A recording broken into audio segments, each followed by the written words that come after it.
안녕하세요. 주식하는 석구입니다. 반도체를 포함한 국가전략기술 산업에 대한 세액 공제를 확대하는 방안이 나왔습니다.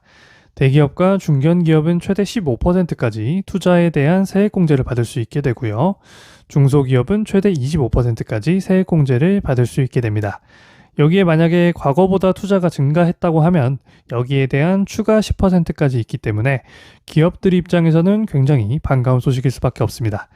그런데 또 결국에는 반도체를 포함한 국가 핵심 사업에 추가 혜택을 주게 되는 건데요.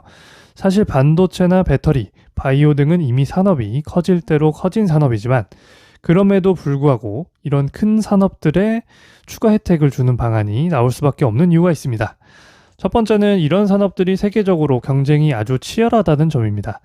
보통 이런 산업들은 굉장히 중요하고 또 돈이 되는 산업인데 다른 국가들에게 밀리지 않기 위해서라도 추가적인 혜택을 주는 그런 환경이 될 확률이 높습니다.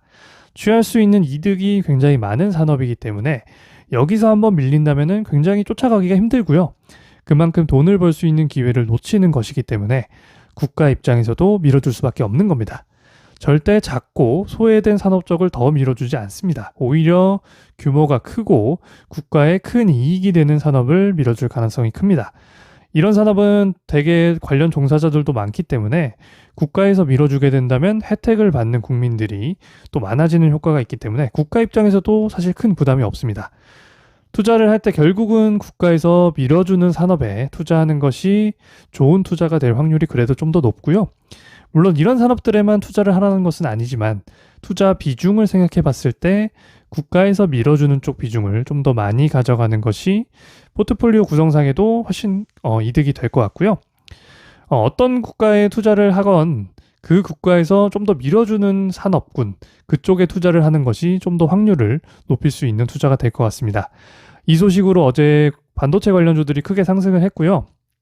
앞으로 만약에 신규 투자가 들어온다고 해도 이런 산업들 위주로 들어올 가능성이 높습니다. 저도 좀 추가 투자를 생각하고 있는데 아무래도 좀 추가 혜택을 받을 수 있는 반도체 관련 쪽으로 좀 비중을 높여볼 생각이고요.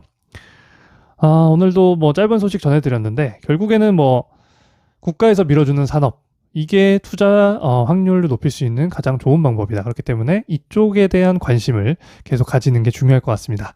오늘도 시청해주셔서 감사합니다.